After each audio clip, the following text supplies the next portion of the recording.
Dans toute leur détresse, il a été en détresse et l'ange de sa face les a sauvés. Dans son amour et dans sa miséricorde, il les a rachetés. Et il s'est chargé d'eux. Et il les a portés tous les jours d'autrefois. Ésaïe 63, 9. Dans toute leur détresse, il a été en détresse. Quelles que soient nos afflictions, nos souffrances, nos difficultés, nos peines, notre Seigneur souffre avec nous. Si nous souffrons avec lui en tant que croyants, nous régnerons avec lui.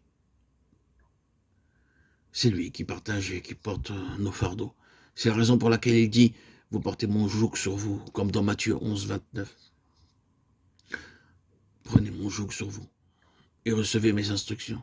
D'habitude, on se sert de 2 bœufs pour tirer un chariot et le bœuf de droite doit supporter le poids, ce qui nécessite un grand effort. Lorsqu'on laboure un champ, le bœuf qui doit supporter la charge et l'effort est placé du côté droit. Il en va de même de notre Seigneur Jésus-Christ. C'est lui qui porte le poids de notre fardeau. Nous trouvons ainsi ensemble sous le même joug. Lorsque nous souffrons, le Seigneur souffre aussi. Lorsque vous avez de la peine, il porte votre peine. Lorsque vous pleurez, il pleure. Lorsque vous avez faim, il a faim. Quel ministère! Notre Seigneur dit, dans toute leur détresse, il a été en détresse. C'est pour cette même raison que notre Seigneur Jésus a refusé de prendre part au festin céleste, afin que nous soyons avec lui. Imaginez le premier matin de Pâques, quand le Seigneur Jésus, après avoir vaincu la mort, le péché et le diable, est allé au ciel, où il a été recueilli par les anges comme le Seigneur des armées et le roi de gloire. Psaume 24, 8 nous montre comment les anges l'ont accueilli au ciel. Ils l'ont acclamé comme l'Éternel, fort et puissant. L'Éternel puissant dans les combats et le roi de gloire. Lorsqu'un roi gagne une bataille, le peuple lui fait un grand festin. Ici, le Seigneur Jésus-Christ fut invité par les anges à leur festin céleste. Et ils lui dirent, « Tu es le roi puissant, tu as gagné une très grande bataille, et tu as souverainement vaincu Satan. Viens, Seigneur Jésus, sois l'hôte de notre festin. » Mais le Seigneur Jésus dit, « Non, merci, je ne participerai pas au festin avant que mes enfants ne m'accompagnent au ciel et que nous nous réjouissions ensemble. » C'est dans l'amour et un vif désir qu'il attend ce jour. Une bonne mère met de bonnes choses de côté pour ses enfants qui sont en pension, en prévision de leur venue au foyer, à Pâques ou à Noël. Gloire à Dieu pour de telles mères prévenantes. Le Seigneur dit ici, « Je veux vous attendre et je veux souffrir avec vous. » Ne croyez surtout pas que vous souffrez tout seul. C'est pour cette raison qu'ici-bas, nous pouvons supporter avec joie toute souffrance ou difficulté. Notre Seigneur est à nos côtés. Il porte nos souffrances, nos difficultés, nos fardeaux. Ainsi, dans la souffrance aiguë, nous avons d'autant plus conscience de la présence de Dieu. C'est ce que j'ai constaté maintes et maintes fois. Quand les problèmes sont particulièrement difficiles à résoudre et que nous adonnons à la prière, je trouve une joie toute particulière à me trouver en sa présence. Et alors, très très proche de moi, il me dit, « Ah, mon fils, oui, je vais partager ces fardeaux avec toi. Ne t'inquiète pas. Permets-moi de partager avec toi tes fardeaux et tes problèmes. » Ésaïe 63, 9. Ces anges invisibles nous protègent de nombreuses attaques invisibles de l'ennemi. Ainsi, de nombreux enfants de Dieu ont été préservés d'accidents graves.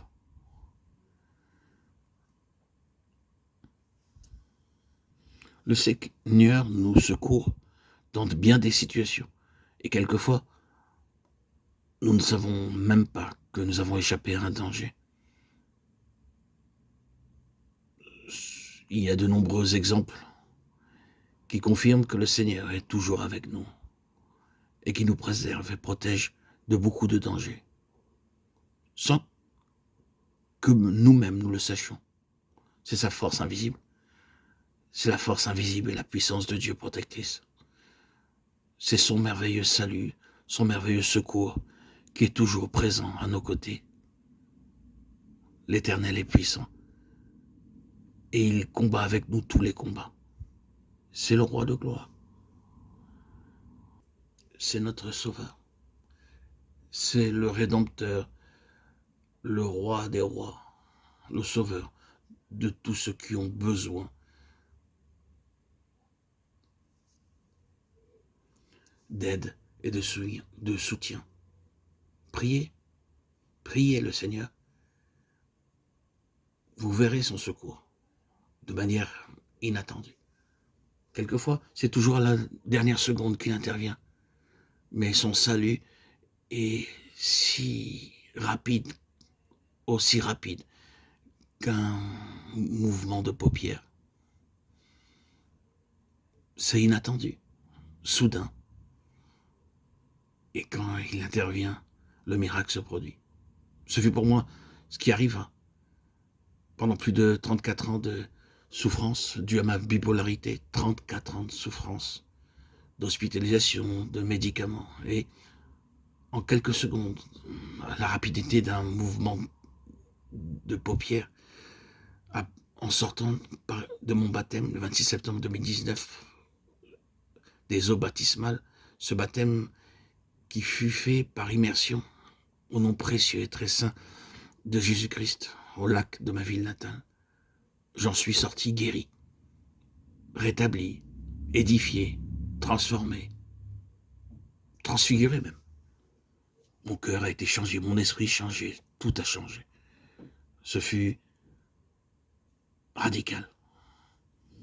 Il m'a fallu quelques semaines pour réaliser cette puissance. Cette puissance et cette présence continuelle, permanente, qu'a été mon esprit, cet Esprit Saint. Cet Esprit Saint qui a transformé ma vie, transformé toute mon existence. Une vie nouvelle. À l'heure d'aujourd'hui, 6 ans après, je réalise la puissance et la grandeur de vivre en présence de Christ. Par son esprit qui agit en moi, qui agit en vous tous, frères et sœurs en Christ, vous tous qui avez connu le Seigneur, par votre baptême, pour votre nouvelle naissance. Le Seigneur qui agit en chacun de ceux qui le choisissent comme leur sauveur, comme leur rédempteur. Oui, Seigneur, j'ai renoncé à mes péchés, j'ai renoncé à moi-même, à ma volonté propre, à tous mes acquis pour te suivre. Je ne suis rien sans toi. Je ne vois rien par moi-même, c'est si clair. Mais par la puissance de ta résurrection, Seigneur, tu m'as fait devenir ton instrument, ton vase choisi, élu. Je suis si édifié par ta parole, Seigneur Christ, si édifié. Gloire à Dieu au plus haut des cieux, et paix sur la terre aux hommes qu'il aime. À toi, Seigneur, tout honneur, toute gloire pour les siècles des siècles.